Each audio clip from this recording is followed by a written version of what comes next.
Good evening and welcome to SUTV News for Tuesday, October 16th, 2012.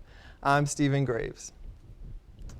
Well, it's been a busy few days around Salisbury University's campus, most of which was attributed to Homecoming 2012. SUTV will have full coverage of all the events coming up later in the broadcast.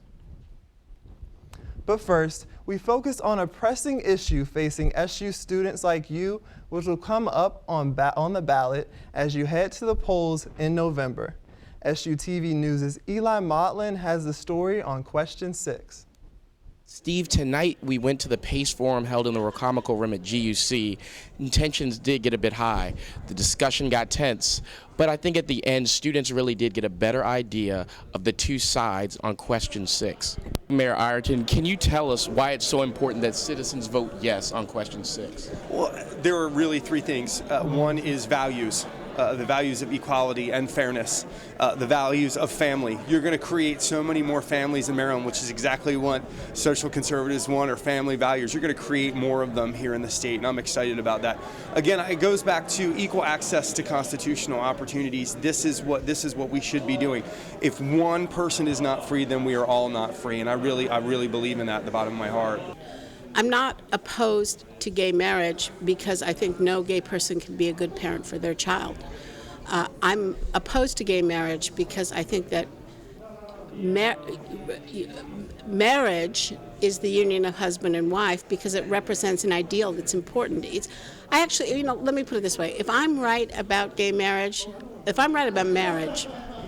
then gay marriage would not be good for gay people because we would all need this institution, regardless of whether we personally want to marry or not, that expresses, represents, and strengthens that ideal. It's how we transmit our society into the future. From the Wicomico Room, this is Eli Motlin reporting. Thank you for that report, Eli. And well, before you head to vote on question 6, you'll get another chance to hear the stance of both presidential candidates again. All eyes will be on both President Obama and Governor Romney as they square off at the second presidential debate this evening. With most experts saying Romney pulled out a victory in the first debate, it can be safe to say that President Obama has some ground to make up.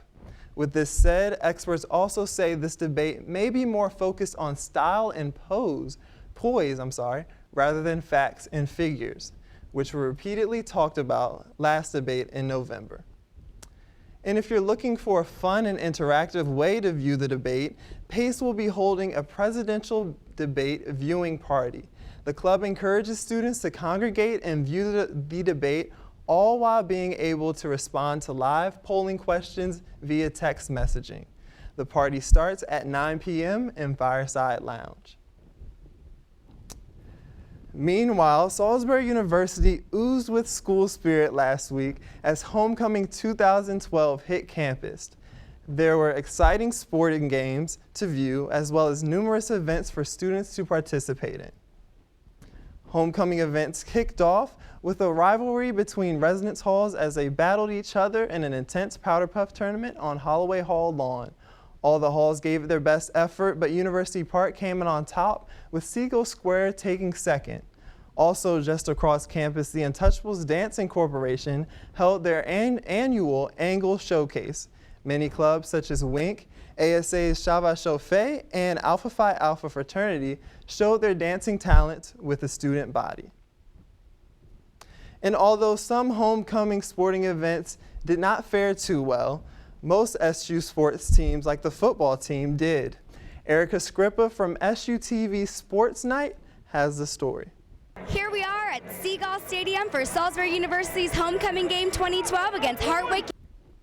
Homecoming festivities were underway this weekend at Seagull Stadium as our football team dominated Hartwick College with a final score of 37-7. Defense scored 5 turnovers, 4 fumble recoveries, and did not allow Hartwick to have a first down until the third quarter. The team ran 78 offensive plays, totaling 390 yards. Quarterback Dan Griffin ran for 72 yards and 2 scores while throwing 91 yards and another touchdown. Congratulations to our SU football team for pulling out a win on our homecoming game. Join us next week here at Seagull Stadium, where we'll play Alfred University at 12 p.m. Go Gulls!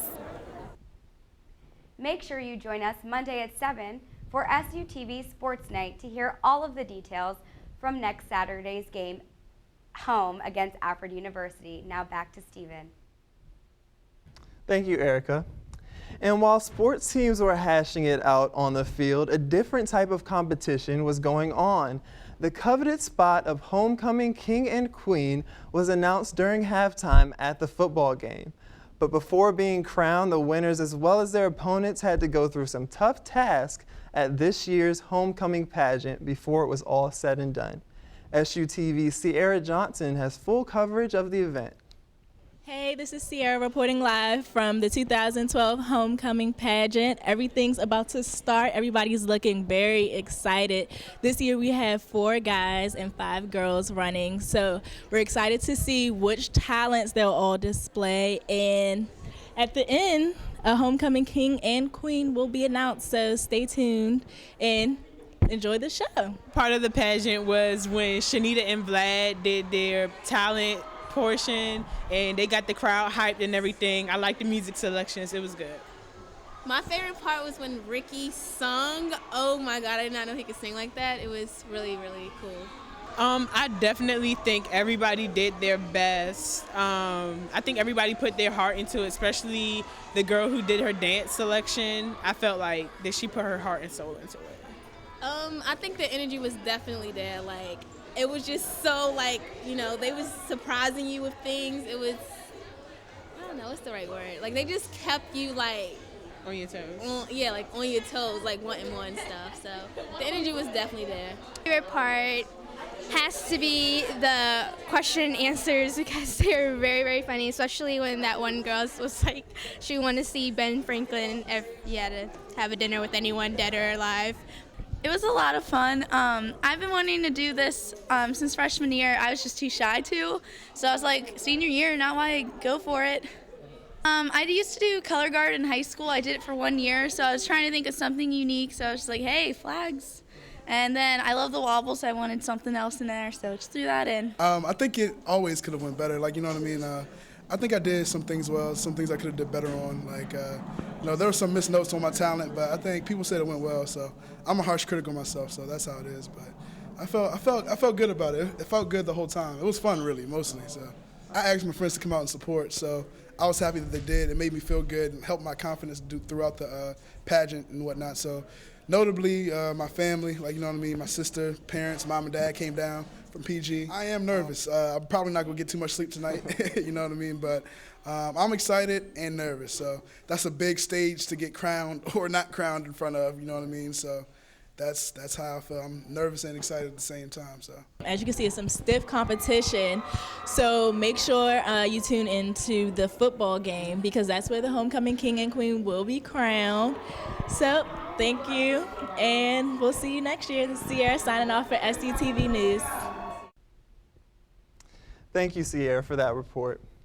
And after the tallying of the judges' scores as well as the student votes, Vladimir Rodriguez and Shanita Williams were crowned the 2012 Homecoming King and Queen. SUTV snagged an exclusive interview with the winning candidates. I love Salisbury a lot. I can't even explain how much I love Salisbury. I just do. If they had my major for a master's program, I would be back. And I'm happy to call Salisbury my second home. My first home is irreplaceable, but that's how much I love Salisbury. It's my second home, and I feel like the people here are family. The one legacy that I would like to leave here is just to show that no matter where you come from, you can do whatever you want.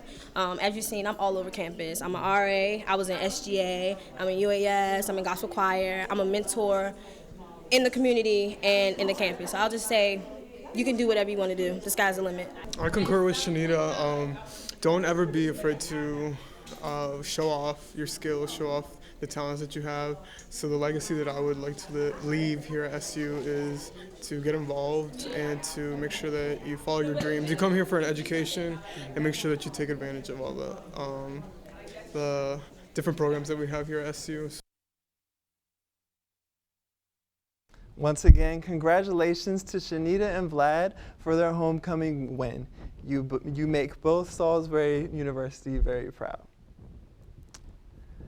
Well, that concludes our broadcast for tonight. We hope you enjoyed our homecoming coverage as well as our forum coverage. Make sure to tune in next week where we'll cover even more news and events around Salisbury University's campus. For SUTV News, I'm Stephen Graves. Good night.